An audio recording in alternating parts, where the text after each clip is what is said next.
Hello students, welcome to my YouTube channel पेंजाकम classes. आज की हमारी वीडियो रहेगी बायो इनऑर्गेनिक केमिस्ट्री पे। मैं इसकी एक वीडियो ऑलरेडी अपलोड कर चुकी हूँ। आई जस्ट होप आप सबने वो देखी होगी। अगर आप में से किसी ने वो नहीं देखी तो मैं उसका लिंक डिस्क्रिप्शन बॉक्स में दे दूँगी, आप वहाँ से देख लीजिएगा। और मैं बता दूँ, जो भी स्टूडेंट मेरे चैनल पर नए हैं वो मेरे चैनल को जल्दी से जल्दी सब्सक्राइब करें और साथ ही बेल आइकन को दबाएँ ताकि उनको नए वीडियो की अपडेट मिलती रहे। तो आज हम ऑक्सीजन ट्रांसपोर्ट और ऑक्सीजन स्टोरेज सिस्टम के बारे में पढ़ेंगे। जो कौन से होते हैं वो दो टाइप के होते हैं, हेमी ग्रुप वाले और नॉन हेमी ग्रुप वाले। एक होते हैं हेमी ग्रुप वाले और सेकंड होते हैं नॉन हेमी ग्रुप वाले। तो आज की वीडियो में हम सिर्फ हेमी ग्रुप वालों के बारे में पढ़ेंगे, मीन्स मायोग्लोबिन और हीमोग्लोबिन के बारे में। ओके, अब स्टार्ट करते हैं हम मायोग्लोबिन को। सो मायोग्लोबिन में क्या किस ये रिप्रेजेंट करते हैं हम एमबी से। मायोग्लोबिन, मैं बता दूं, मैं सिर्फ इसके इंपॉर्टेंट पॉइंट्स करवा रही हूँ, सो आप इसके एक भी पॉइंट स्किप मत करना। मायोग्लोबिन को रिप्रेजेंट करते हैं एमबी से। ये कहाँ प्रेजेंट रहता है? It present in tissue, present in tissue. और थर्ड पॉइंट क्या है? ये क्या करता है? ऑक्सीजन का स्टोरेज करता है। Oxygen store in tissue.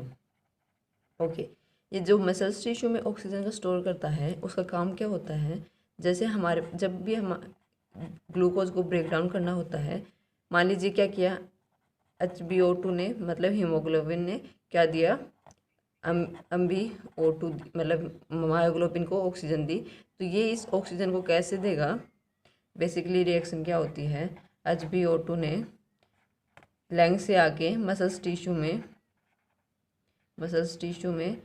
MB को O2 दिए, ठीक है।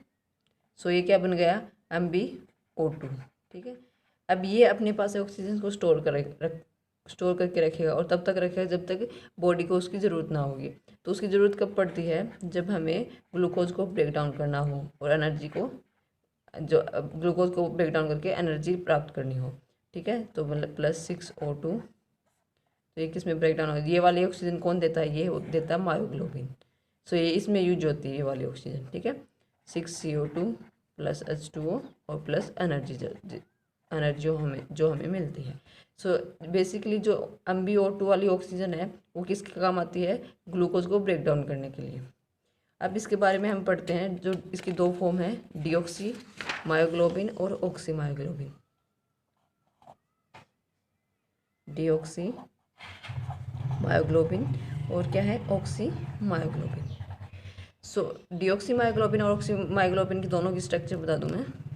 ये कैसी होती है? आयरन प्रेजेंट होता है, 4 रिंग होगी, दोनों में ही सेम है, बस एक चीज़ का डिफरेंस है, दोनों में ही सेम है, सिर्फ जो लिगेंड होगा उसका डिफरेंस होगा। ओके, इसमें क्या है? हिस्टिडिन। और इसमें क्या है? यहाँ पे H2O। और इसमें भी क्या है? हिस्टिडिन है यहाँ पे, और यहाँ क्या है? ऑक्सीजन, ठीक है, O2। और ये ऑक्सीजन क्या है? होती है बैंड फॉर्म में होती है। ओके, इंपॉर्टेंट पॉइंट है ये कि ऑक्सीजन क्या होती है? बैंड फॉर्म में होती है। और कितनी कितनी डिग्री बेंट होती है? 136 डिग्री। कितनी डिग्री होती है? 136 डिग्री। ओके, एक और बात आती है कि जो हमारा है हिस्टिडिन और आयरन, ये आपस में डायरेक्ट कनेक्ट नहीं होते, ये इमिडाजोल के थ्रू कनेक्ट होते हैं। सो क्या कह सकते हैं हम? आयरन, ओके मैं बता दूँ, ये इन दोनों के ऑक्सीडेशन स्टेट, आयरन सेकंड है, +2 ऑक्सीडेशन स्टेट में दोनों प्रेजेंट है। आयरन +2 किसकी attach with histidine through imidazole, ठीक है। मैं बताती हूँ कैसे होती है। देखो, इमिडाजोल की सबसे पहले हमें स्ट्रक्चर बनानी होगी, ओके। और यहाँ होता है N, ओके, यहाँ और फिर यहाँ, फिर ये वाला N डायरेक्ट इससे जुड़ा होता है आयरन 2 पॉजिटिव से। और यहाँ क्या होता है? CH2 CH मतलब हमारी जो अमीनो एसिड वाली रिंग है वो वाली जुड़ी होती है, NH डबल बॉन्डेड O, ठीक है।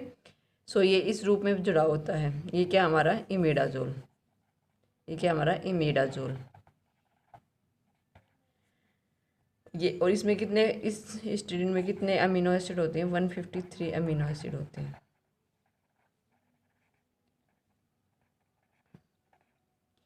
ओके, अब जो इम्पोर्टेंट पॉइंट और आता है वो होता है ऑक्सीजन।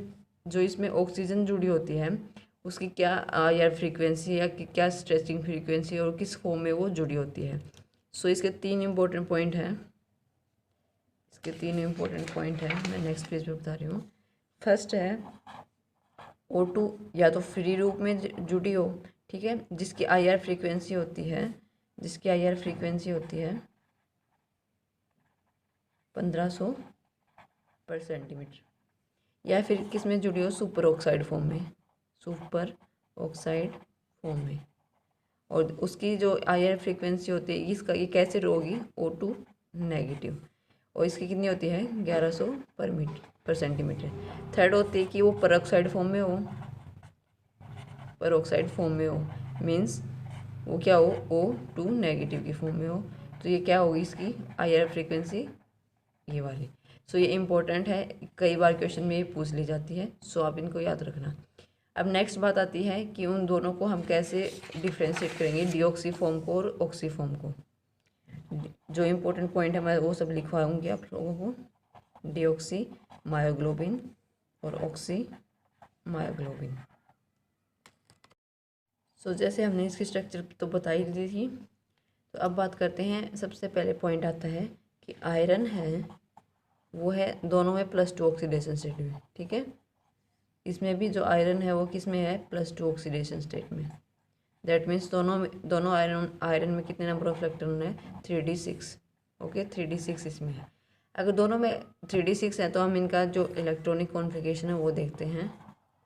मान लीजिए हमारा D5 है, ओके, ये स्प्लिट होता है, D5 एनर्जी लेवल है, ये स्प्लिट होता है T2G और EG में, ये है T2G और EG में।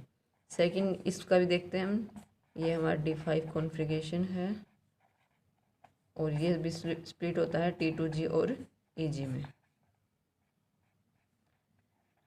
सो अब हमें फीलिंग करनी है इलेक्ट्रॉन्स की। तो इसमें कितने नंबर ऑफ इलेक्ट्रॉन्स हैं, 6 हैं, 1 2 3 4 5 6। ओके, मैं बता दूं इसमें क्या है, H2 प्रेजेंट है, ठीक है। वाटर, इसमें जो लिगेंड है वो H2 प्रेजेंट है, H2O लिगेंड, और वो क्या होता है, वीक लिगेंड होता है, वो क्या होता है, वीक लिगेंड। और इसमें जो लिगेंड प्रेजेंट है वो है O2, वो क्या होता है, strong ligand. So weak ligand की क्या खासियत होती है कि वो पेयरिंग नहीं करवा पाता, ठीक है। वो उसके जो इलेक्ट्रॉन्स होंगे वो इस तरीके से फिल होंगे कि सबसे पहले तो नीचे वाले एक एक इलेक्ट्रॉन जाएगा, फिर कहाँ जाएगा, ऊपर वाले में, और उसके बाद पेयरिंग होनी स्टार्ट होगी, ठीक है। बट इसमें क्या होता है, स्ट्रॉन्ग लिगेंड है तो ये क्या करवा देगा, पेयरिंग करवा देगा। दैट मीन्स ऐसे आएंगे, जो 6 इलेक्ट्रॉन आएंगे वो ऐसे आएंगे, ठीक है, पेयरिंग हो जाएंगे। सो ये क्या कह सकते हैं, ये क्या है, हमारा हाई स्पिन कॉम्प्लेक्स है, हाई स्पिन कॉम्प्लेक्स है।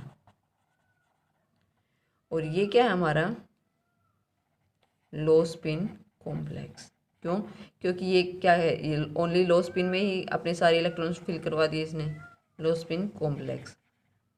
ओके, अब देखते हैं, देखो इसमें 1 2 3 4 अनपेड इलेक्ट्रॉन प्रेजेंट है। दैट मीन्स ये तो हाईली पैरामैग्नेटिक होगा, हाईली क्या है, पैरामैग्नेटिक, पैरामैग्नेटिक। बट इसमें क्या है, सारे इलेक्ट्रॉन फिलअप हैं, मतलब कोई भी अनपेड इलेक्ट्रॉन नहीं है, तो ये क्या होगा, हमारा डायमैग्नेटिक। ओके, जो नेक्स्ट बात आती है कि अगर ESR, एक ESR होता है जो किस में होगा, हम जो स्पेक्ट्रोस्कोपी पढ़ेंगे उसमें पढ़ेंगे उसको। तो ये क्या होता है, इलेक्ट्रॉन स्पिन रिजोनेंस, ठीक है। इसके लिए क्या होना चाहिए कि अनपेड इलेक्ट्रॉन प्रेजेंट होना चाहिए, तभी वो ESR एक्टिव होता है। दैट मीन्स इसमें अनपेड इलेक्ट्रॉन प्रेजेंट है तो ये क्या होगा, हमारा ESR एक्टिव। इसमें कोई भी अनपेड इलेक्ट्रॉन प्रेजेंट नहीं है, दैट मीन्स ये क्या होगा, हमारा ESR इनएक्टिव। ओके, इसमें क्या होता है, जो आयरन का साइज होता है वो बहुत बड़ा होता है, आयरन 2+ का साइज लार्ज होता है, ठीक है। अब ये ऐसा क्यों होता है, क्योंकि जो हमने जो स्ट्रक्चर में देखा था, आयरन 2+ और जो इमिडाजोल था उसका उन दोनों की लेंथ क्या होगी, इसमें लार्ज होगी, ठीक है। आयरन क्या है 8 पॉइंट, आयरन 2+ और एन बॉन्ड लेंथ लार्ज, ठीक है। इसमें क्या है, आयरन 2+ का साइज स्मॉल होता है, साइज स्मॉल, ओके।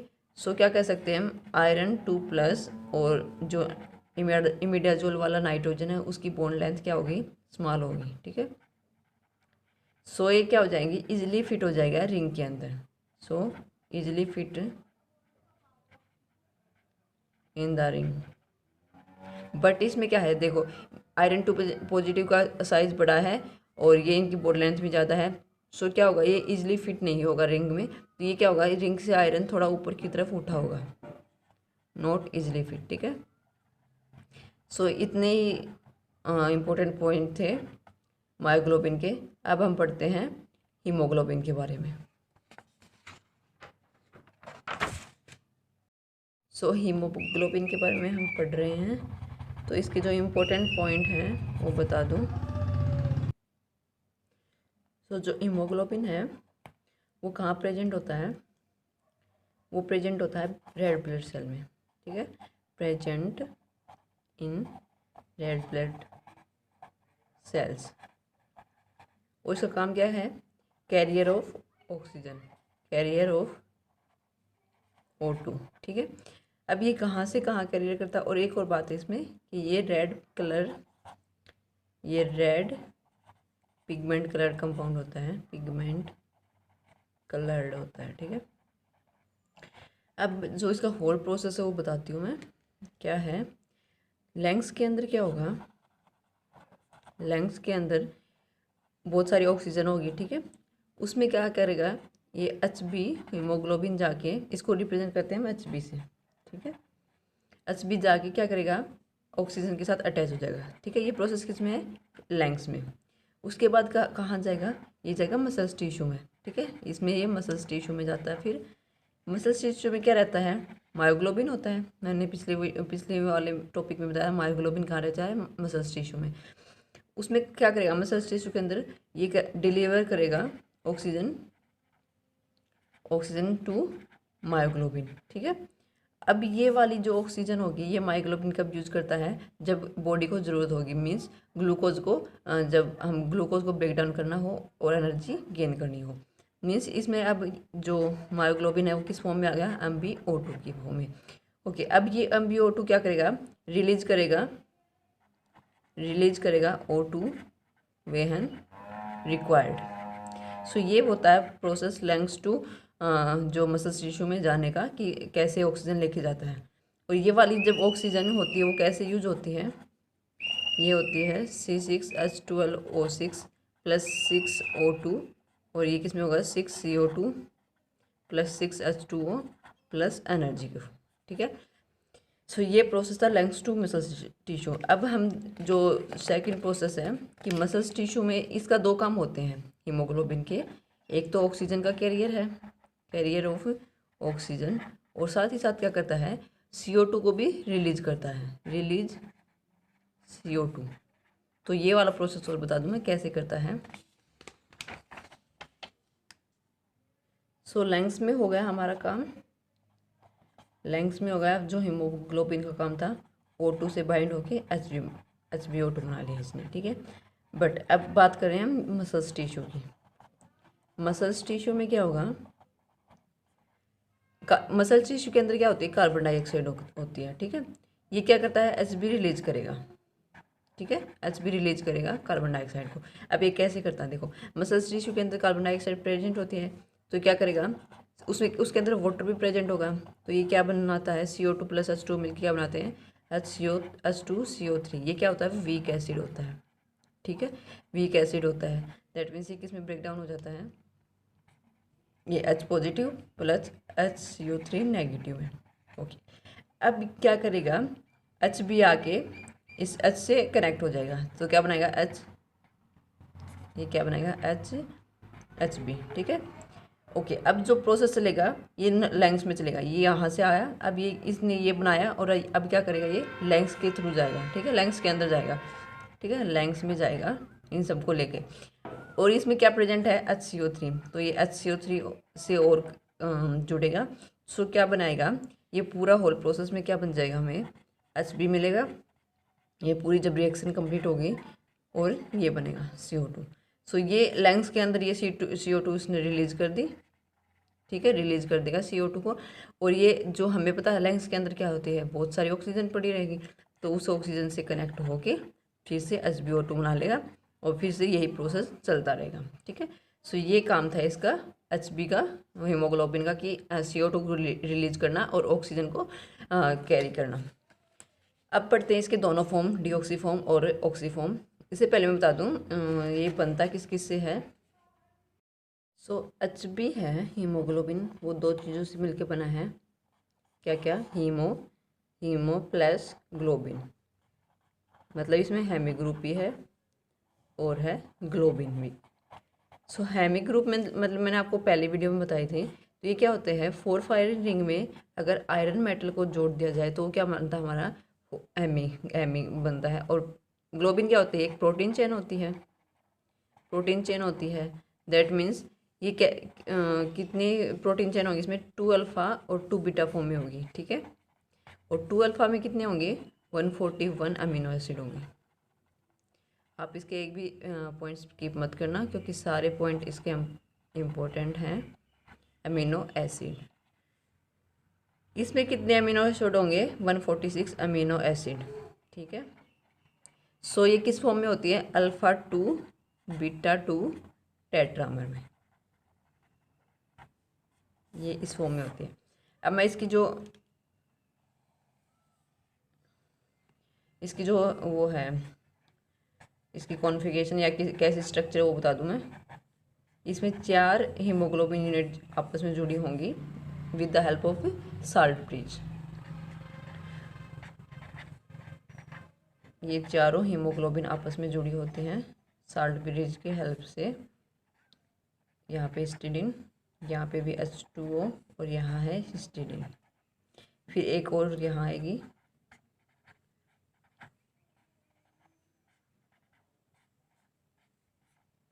यहाँ है हिस्टिडीन और यहाँ H2O। एक और यहाँ आएगी,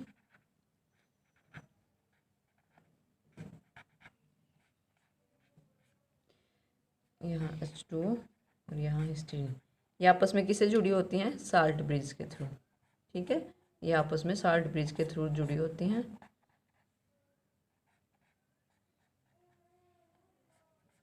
सो ये साल्ट ब्रिज के थ्रू कैसे जुड़ी होती हैं, जो हमारा हिस्टीडीन है उसके अंदर क्या है, C+O और O- और NH3 पॉजिटिव, तो इन दोनों का क्या होता है, इंट्रैक्शन होता रहता है, ठीक है, तो उसके थ्रू ये जुड़ती रहती हैं।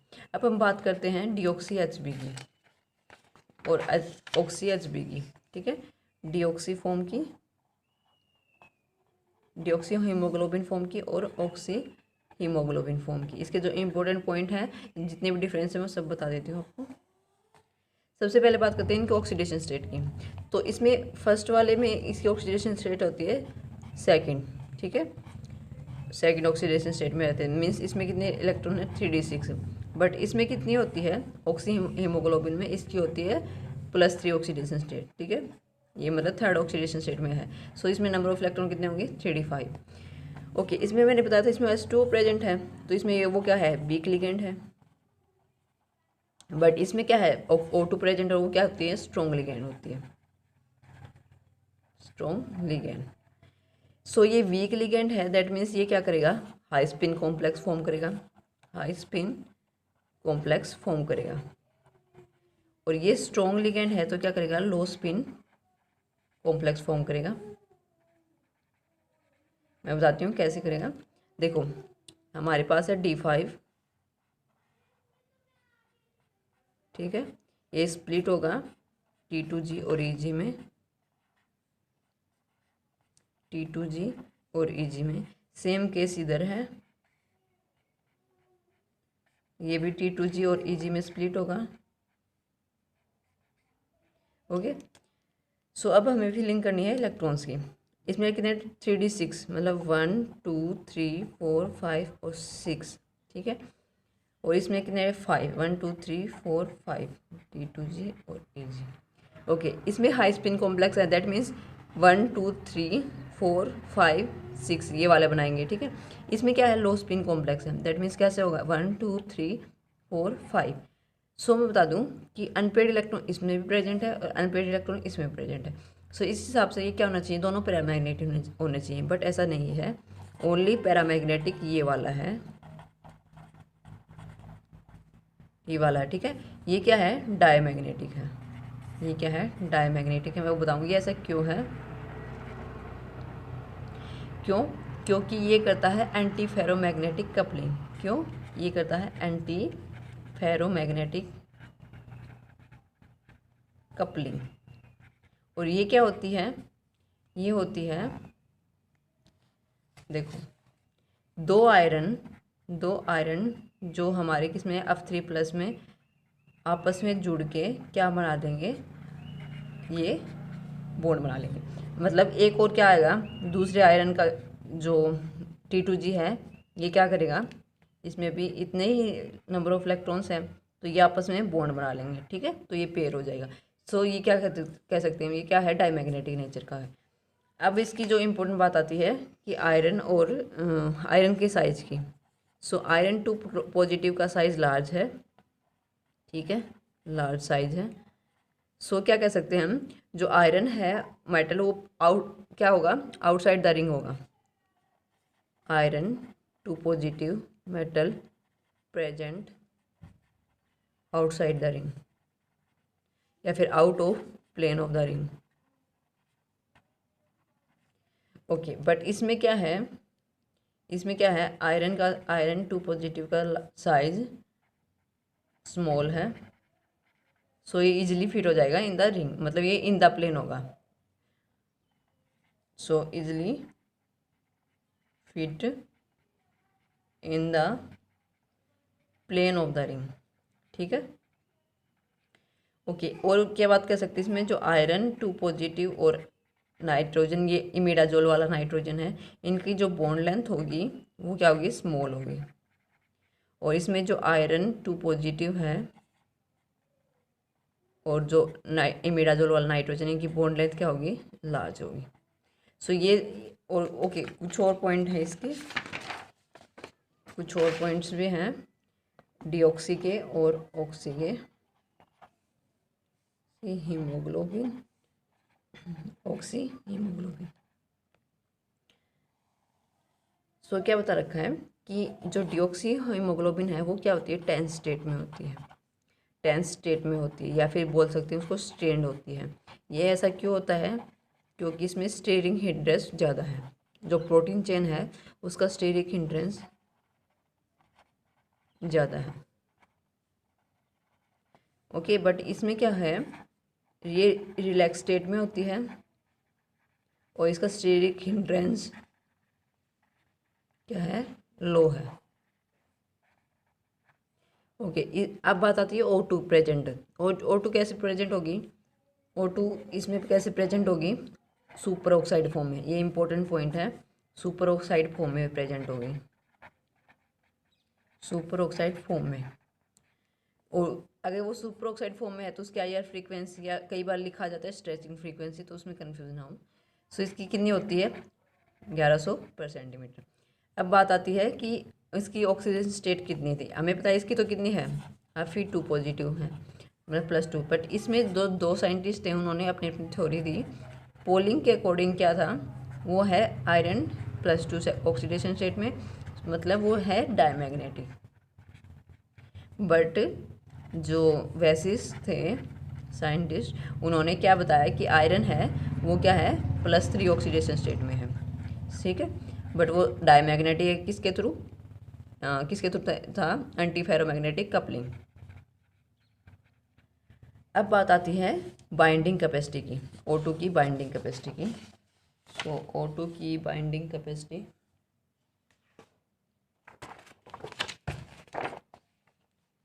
बाइंडिंग कैपेसिटी ऑफ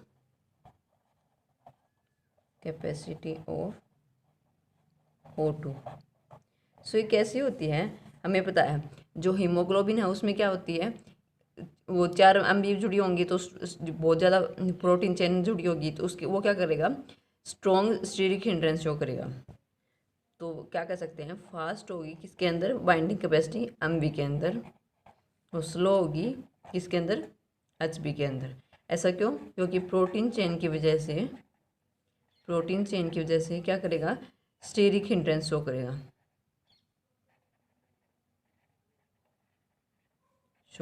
मतलब अगर हमें देखा जाए अम्बी ऐड हो रही है O2 के साथ और इसका रेट कांस्टेंट है K1, सो ये क्या बनाता है, MbO2। अगर HB जुड़ रही है O2 के साथ और इसका रेट कांस्टेंट है K2, क्या बनाता है, HbO2। सो रेट कांस्टेंट की देखी जाए या फिर बाइंडिंग कैपेसिटी की देखी जाए तो किसका होगा ज़्यादा, K1 का ज़्यादा होगा K2 से। ओके, अब नेक्स्ट बात ये आती है कोऑपरेटिव इफेक्ट की। तो अब नेक्स्ट क्या है, कोऑपरेटिव इफेक्ट। कोऑपरेटिव इफेक्ट में क्या बोलता है कि एक ही ऑक्सीजन हीमोग्लोबिन से जुड़ गई, ओके, और क्या बना दिया, HbO2। अब जो नई ऑक्सीजन जुड़ेगी तो वो उसके साथ इजीली जुड़ जाएगी। ऐसा क्यों, क्योंकि जब एक ऑक्सीजन जुड़ गई तो उसने उसके लिए रास्ता ओपन कर दिया, मतलब उसको फैसिलिटेट कर दिया, और उसकी वजह से जो नेक्स्ट ऑक्सीजन जुड़ेगी वो और भी इजीली जुड़ेगी, और उसके बाद फिर और ऑक्सीजन जुड़ेगी वो और से ज़्यादा जल्दी जुड़ेगी। ठीक है, सो क्या है ये होता है हमारा कोऑपरेटिव इफेक्ट, मतलब उसने कोऑपरेट कर रही है वो अगली ऑक्सीजन के लिए कि वो जल्दी आके उससे जुड़ जाए। HbO2 ट्वाइस, अगर ये फिर से जुड़ती है तो ये क्या बनाती है, HbO2 थ्राइस। इसका रेट कांस्टेंट है K2, इसका है K3। अगर इसका है HbO2 थ्राइस प्लस O2, इसका K4 है, तो ये क्या बनाते हैं, HbO2 4। अब हम रेट कांस्टेंट की बात करेंगे, आप बाइंडिंग कैपेसिटी की बात करेंगे तो रेट कांस्टेंट क्या होगा, सबसे ज़्यादा किसका होगा, K4 का। क्यों, क्योंकि फर्स्ट वाले ने क्या किया, HbO2 बनाया, इसने क्या किया, रास्ता ओपन किया नेक्स्ट वाले के लिए ताकि वो इजीली उससे बाइंड हो जाए। सो मतलब इससे ज़्यादा इसका होगा, ठीक है, फिर इससे ज़्यादा इसका होगा, फिर सबसे ज़्यादा K4 का होगा। रेट कांस्टेंट किसका होगा, या फिर बाइंडिंग कैपेसिटी ऑफ O2 इसकी होगी K4 की सबसे ज़्यादा, फिर K3 की, फिर K2 की, और फिर होगी K1 की। सो ये था हमारा cooperative effect. Okay, next video में हम पढ़ेंगे रोल ऑफ प्रोटीन चेन, और साथ ही करेंगे met HB and met MB। So आज की वीडियो में इतना ही, और उसके साथ करेंगे हम नॉन हेमी ग्रुप के बारे में। सो आज की वीडियो में इतना ही। आई जस्ट होप आप लोगों को ये समझ में आई होगी। सो मेरे वीडियो को लाइक कीजिए, अपने दोस्तों को शेयर कीजिए, और मेरे चैनल को ज़रूर सब्सक्राइब कीजिए। Thank you.